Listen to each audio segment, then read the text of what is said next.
Good morning, welcome. I get to hit the gong today. Yeah. Waited all my life for this opportunity. Yeah. All right. Well, welcome. I'm going to invite you to just settle in and invite you to join me in dropping into your heart in a way that we find most efficient for a number of us. And you may have your own, you may already be there. So just ignore me if you're already there. Just white noise over your heart experience. But if we can think of something we're grateful for and allow that thought to drop into our heart and allow that heart space to expand in joy and love and appreciation for no good reason, just because that's who we are. That connection, that opening of love is who we are. We don't have to earn it. We don't have to achieve it. We simply reveal it by relaxing and diving into our true nature. And so let us expand that heart space to reach out and touch one another energetically. And let us use the Sufi practice of the golden thread. This beautiful, ancient practice that as we embody love, as we nurture love for no good reason, but simply to reveal that divine nature, we offer it unconditionally wherever it is needed and longed for on this planet.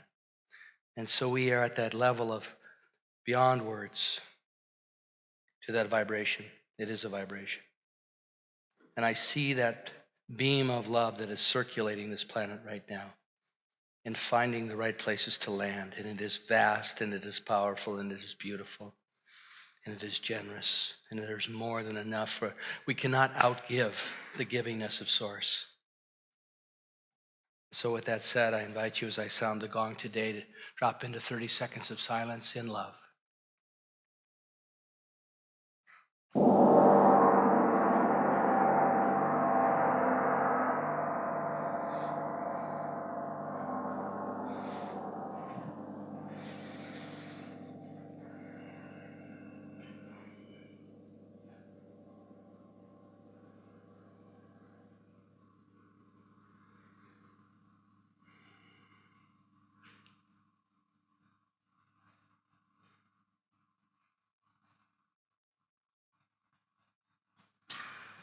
In this very room, there's quite enough love for all the world. And in this very room, there's quite enough joy for all the world. And there's quite enough love and quite enough power to walk through our every fear. For Spirit, one Spirit, is in this very room, in this very room, in this very room. So I invite you to allow my words to be your words in this moment. And as we move into that practice that so beautifully articulates and is a foundational piece, one beautiful foundational piece of the teaching of the science of mind in our tradition, that we call affirmative prayer. And so I affirm and know in this moment in the I am, but understanding that there is only one. There's one activity, that is the activity of Source, of Spirit, of love, of beauty, of harmony, of wholeness. And so as I stand here and I allow these words and I move from my intellect into my heart and back and forth in this artistic activity that Dr. Holmes so beautifully taught and modeled and demonstrated, because it is an art and it requires both legs, the intellect and the heart. And so do I know the words guide the heart and give the prayer a direction. So I affirm and know right here and right now in the generosity of Spirit and the knowingness and the openness and the infinite possibility of the greater yet to be, that each and every one of us is transformed, planting a seed of transformation, whether it be here today or somewhere in the near future. But it is here now, and I say yes to that. I do not need to understand it. I simply need to nurture it and welcome it and say yes to the greater yet to be, that you and I have come here with a divine purpose to express, to be part of the solution rather than part of the problem, to heal our biases and our projections, to take ownership of ourselves, to recover ourselves in the beauty and joy and infinite possibility, and to live and stand in joy, in beauty, and in love. This is not a fantasy. This is not magical thinking. This is our opportunity. This is who we are. And so making the commitment to this on behalf of myself and inviting you to join me, I give thanks. I release these words and invite you to say with me. And so it is. So, nice to be back. We were gone last week. I lost my voice for about 5 days, and I'm still struggling a bit, so I've got my hand cleanser here. When you come out, I'm not going to be shaking your hand. If you're really adventurous, you can hug me, but you're on your own with that. And just letting you know, so I'll do my best. I'll speak a little bit about that as we go. But I have a lot of things I want to share, and when I go away, I always feel like I come back with a lot of clarity. So, as that slide up there says, there, Dr. Ernest Holmes, the founder of our tradition, love casts out all fear. And I wasn't here for the week for Valentine's Day, but we're going to do a little Valentine's Day ceremony today. We are going to renew our vows today. Don't get nervous if you're not here with someone. It's not that kind of vow, okay? But anyway, so there's 3 things people are most afraid of. This was articulated by British psychiatrist R.D. Laing, and they are death, other people, and their own minds. Now, some will say, well, I thought public speaking was the number one. Well, that involves other people, doesn't it? If it doesn't involve other people, you probably don't have too much charge around it. So I want to speak to these things because fear is such a popular idea that we can actually die. So many people believe we actually die. Every great teacher that I've read, from Ernest Holmes to Sufi masters to Buddha to Christ, have all said that we don't die.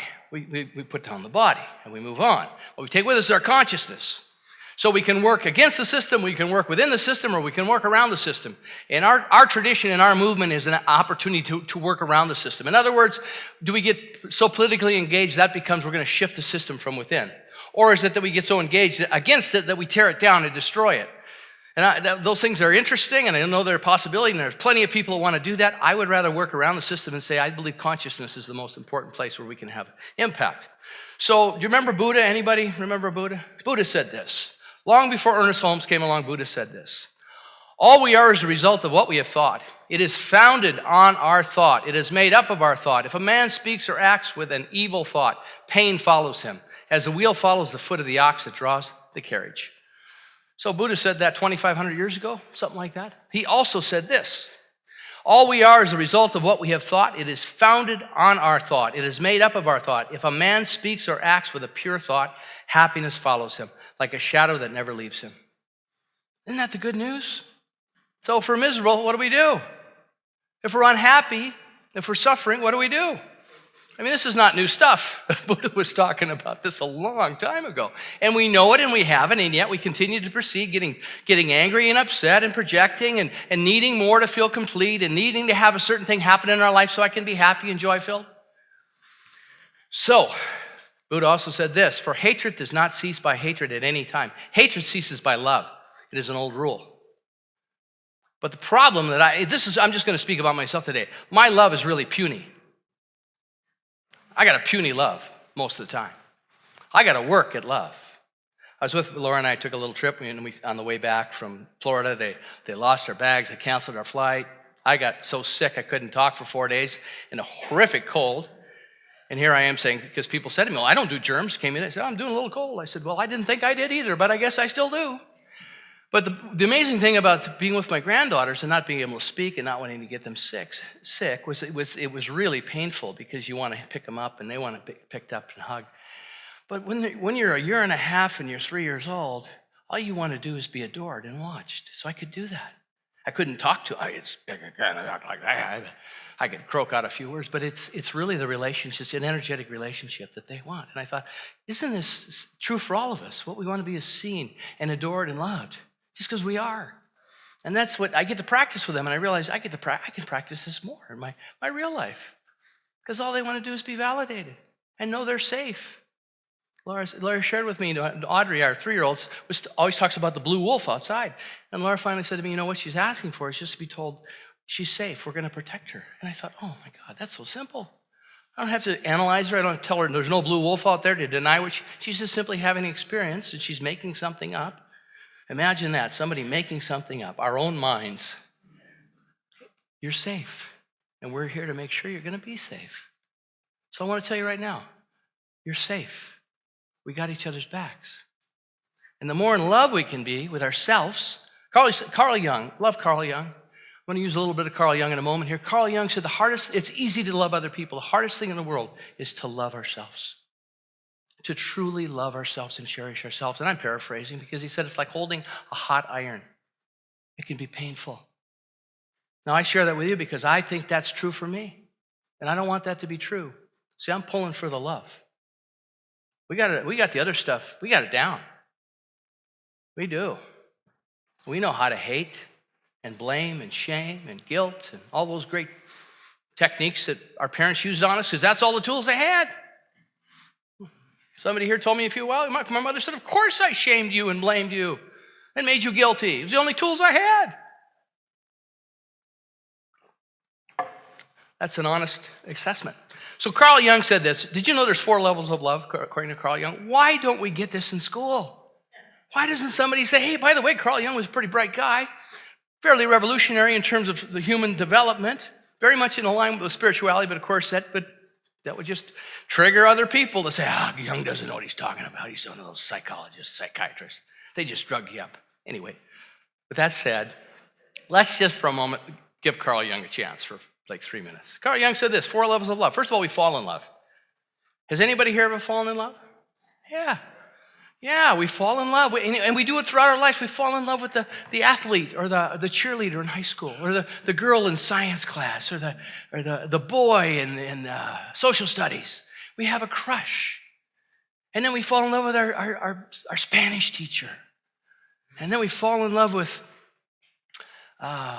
when we go from the athlete, we fall in love with the professor. And we fall in love with a spiritual guy, maybe. Whatever it may be. But that's part of the first stage of it. And then what happens then around 9 months into the relationship, if we do end up having a relationship with that individual, which no one ever tells us, as Scott Peck says in Road Less Traveled, we go through the cathecting, which is where we're crazy because we've fallen in love. We come back to our senses about 9 months later and we realize, wait a minute, this is all a projection. That's not the person I thought I fell in love with. Anybody ever had that experience? That's not the guy or girl I married. And what it is the animus in the woman and the anima in the man. For men, it's the anima, as Jung talked about it, and that's the soul. And because we're incomplete in our soul, we look for it out there. And then we bring that person into our lives to go, wow, oh, man. And you see it in movies, you complete me. No one can complete us, but that's the idea. That's the story we make up. It's great to know it, isn't it? No one told me this when I was in high school, falling in love with everybody. I was falling in love every week with somebody new. And it's so much fun. It's fun falling in love. And then 9 months down the road, you realize this is not what I signed up for. Number 3, what happens is over time, if we can be in a relationship long enough, and I can speak to this so clearly because I'm blessed to be in a relationship like this, where we develop, as Jung said, a good, healthy, near-distant relationship. So we can develop according to our innermost being. So we establish these relationships, and then they shift and change over time. But it doesn't mean, otherwise, if we throw it away, we go out the door, we miss the opportunity for the 3rd stage, which is really to have a safe place, a place that you can count on to do this process of this near-distant relationship so we can develop according to our innermost being.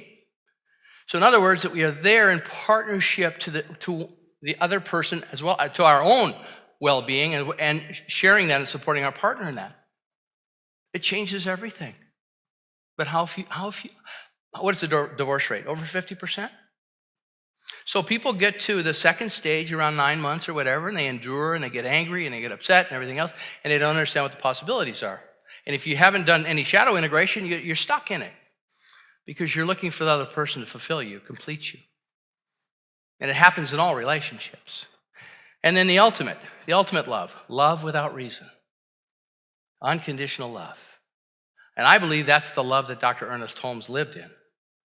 So in this wonderful book called How to Use the Science of Mind, which is right here, I have this with me all the time. It's dog-eared. I don't think we have copies in the bookstore just because we don't. But if you'd like one, I'm sure that we can order you some. It's a masterful book. It really speaks to the consciousness of practitioners. So I pulled out some salient points from the very first part of the book, from How to Use the Science of Mind. And Dr. Holmes says this, in metaphysical practice, we arrive at this conviction through a process of thinking.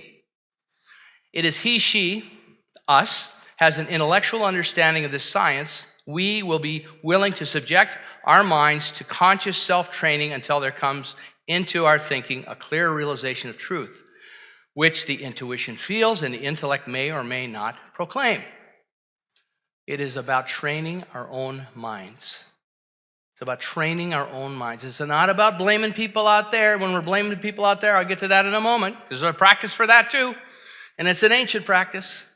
It's about training our own minds, going, wow, look at that. So we brought the Q process in here.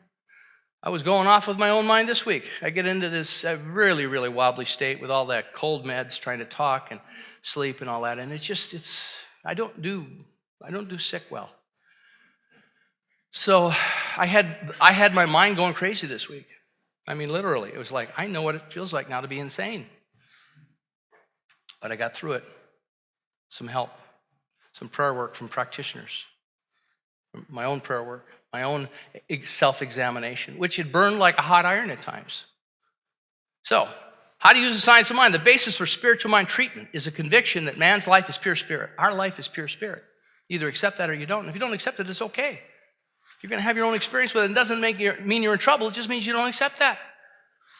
The practitioner recognizes this spirit at the center of his patient's being. So when you come to me for prayer and I do a prayer here, I'm recognizing the divinity in each person here. And I don't have the opportunity, as Holmes says in this chapter, to make it personal. That goes out the window when someone comes to you for prayer. The ego, the personalities goes out the window because the divinity is called forth. It becomes a sacred space. The presence is more than a manifestation of God. It is God in that person. There's God in you, and I see it, and I recognize it, and I celebrate it. And what happens for me when I do that, it gets activated in me because you and I are one. And then we're determining the feeling state and the experience we're having in this moment. We're not letting outside conditions say, oh, this and this, and this is wrong, and this is wrong. No, this is the present moment. As Dr. Gary Simmons has said to us over and over and over again, you cannot go into this new paradigm, this new experience, dragging the old story.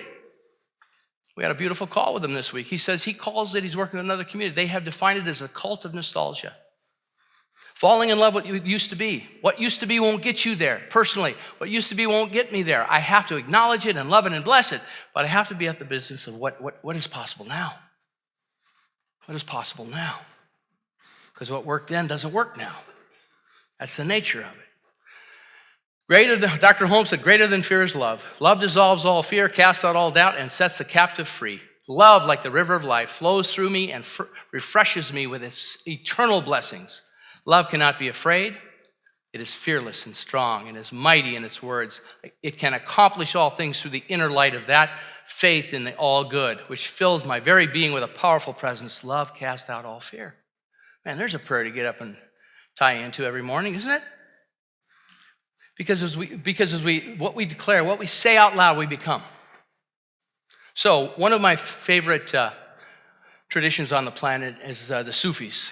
Now, the Sufis have been many times mislabeled that they are the mystical branch of the Muslim Islamic tradition.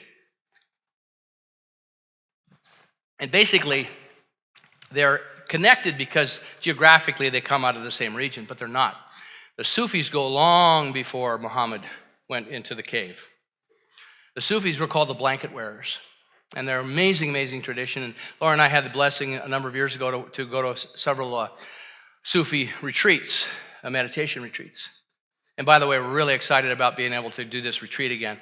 Part of what's happening for Laura and I is we're figuring out ways that we can take our ministry out into the world. So you're helping us on-ramp this, and we want to spread the word, and we want to go to other communities. And I want to take what I know and what we're doing here, and I want to let other people know that a new idea is possible and it's on the horizon.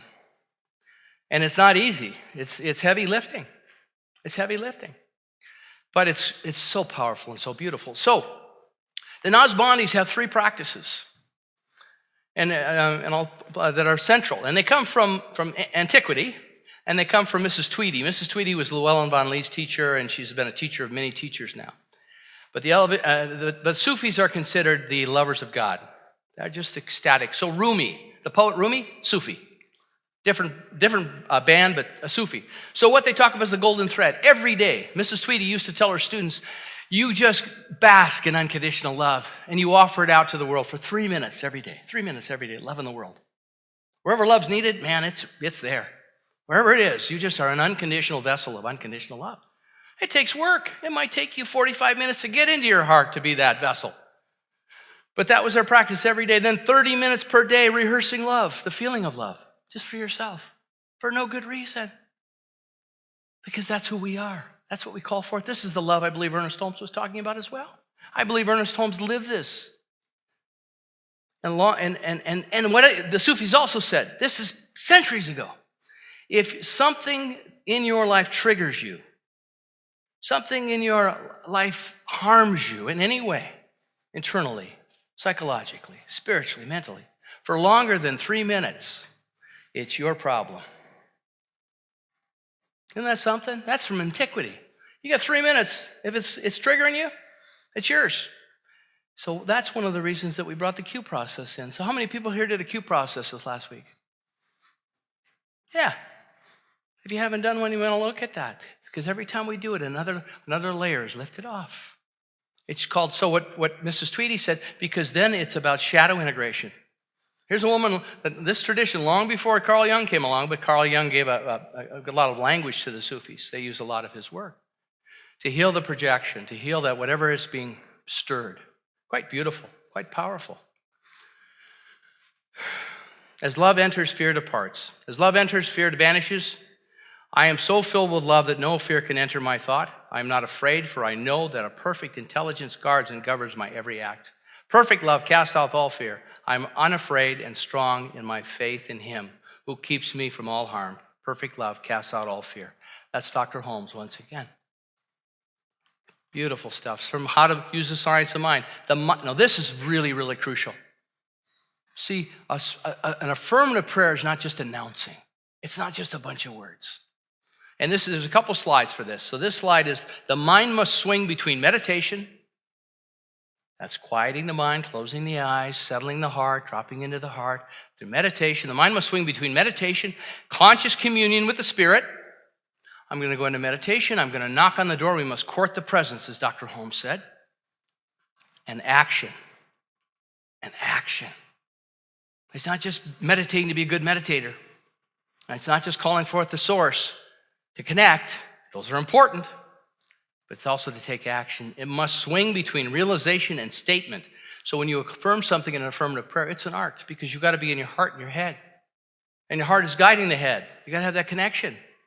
There's one life, that life is God. That life is my life right here and right now. Man, there's juice in that when you play with that and stay with that. Between feeling and words, between meaning, which is interior awareness, and thoughts, which are the tools of this awareness. The beautiful, beautiful statement right at the end of Technique for Practice in this book, How to Use the Science of Mind. And if you're interested, let me know afterwards, and we'll get a number of them ordered for you. It's a treasure. Great, easy read. Wonderful treatments in here. Affirmative prayers. So he continues with this idea. He says, the words, the thoughts, the statements used in treatment give form to feeling. And while the conscious intention for which these statements are made gives direction to the treatment. So it is the feeling along with the declaration. Because what happens is we elevate ourselves, we're in a frequency. See, there's only love. And there's gradients of love. The work of David Hawkins, David R. Hawkins. He's passed away. Wonderful man, did the calibrations of states of being. But love's up here at 540, as he says. That's an arbitrary scale. And most of humanity is around 200. Explains a lot, doesn't it? Anyway, but it's not like there's love up here and no love down here. There's just a very little level of love down here. The calibration of love is like at 0.0%, 0.01. That doesn't mean love isn't there. There's just no opening for it. It's like we got our finger in the dike. I ain't letting any more love in because I'm too busy over here doing somebody else's agenda for them. I want to fix somebody. Holmes continues, in this way, feeling is caught in form. Feeling is caught in form. So he's talking about love. He's talking about joy. He said our basic nature. Our basic nature is one of harmony and wholeness. Wholeness means all of us loving it all. The things we hate and we're embarrassed and shamed about. I came clean this morning with my puny form of love. That doesn't mean I'm going to stay stuck in my puny form of love. No, I'm going to be about the business. I'm just telling you, that's not going to keep me from being about my business. And I don't want it to keep you from being about your business. Through definite intention specializes this feeling for concrete purposes. This is what is meant by letting the Spirit bear witness to the words while the words give direction to the law. It's a combination. It's a flow, back and forth, head to heart, head to heart, head to heart. It's an art. It is truly an art. My life was transformed by a woman that sat with me in a little church in Southern California, tiny little church, every week for a couple years. And I would go in and I would argue for the limitations. And she would laugh and say, okay, because she wasn't buying none of it. That's what practitioners do. You can tell them their story. As soon as the practitioner starts believing your story and your limitations, get a new practitioner. And you guys should just be buddies and pals and hang out and complain. But she wouldn't let me do it. And it was beautiful. And I have her picture on my office wall because she's with me all the time. She's here with us right now. She's a beautiful, beautiful person. But it's an art, and you have to practice the art. So there's time for a new vow. You guys ready? To assist all of us in fulfilling our divine human purpose in this lifetime. So I'm going to invite you to either sit or stand, if you're willing. So let me read you the vows first, okay? So you know what you're getting into, because you may not want to enter into this relationship. So this is in celebration of Valentine's Day. So today I'm going to invite you to all of us to renew our vows to ourselves. Because this is the only never-ending relationship we will ever have. I promise, so what I'm going to invite you to repeat after me. I promise to love me and cherish me always. To recognize my divinity. To be supportive and understanding. To be honest and truthful about my feelings, to treat me with honor and respect, and to give me the highest and best of myself at all times. I promise to thank God every day for the gifts of my love. The possibilities in this declaration are unlimited. Knowing with God, all things are possible. So that's a vow. Are you willing to take the vow? Awesome. Yeah.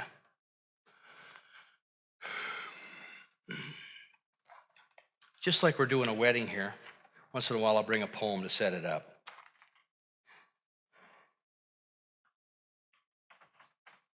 I'm going to read you the last paraphrase or last phrase in Living Together by David White. It's called, once again, the poem is Living Together, and because of time, I'll just read the last paragraph. It said, in this light we hunger for maturity. See it as not as stasis, but a form of love. We want the stillness and confidence of age, the space between self and all the objects of the world, honoring and defined, the possibility that everything left alone can ripen of its own accord. All passionate transformations arrange only through innocent meetings, one to another.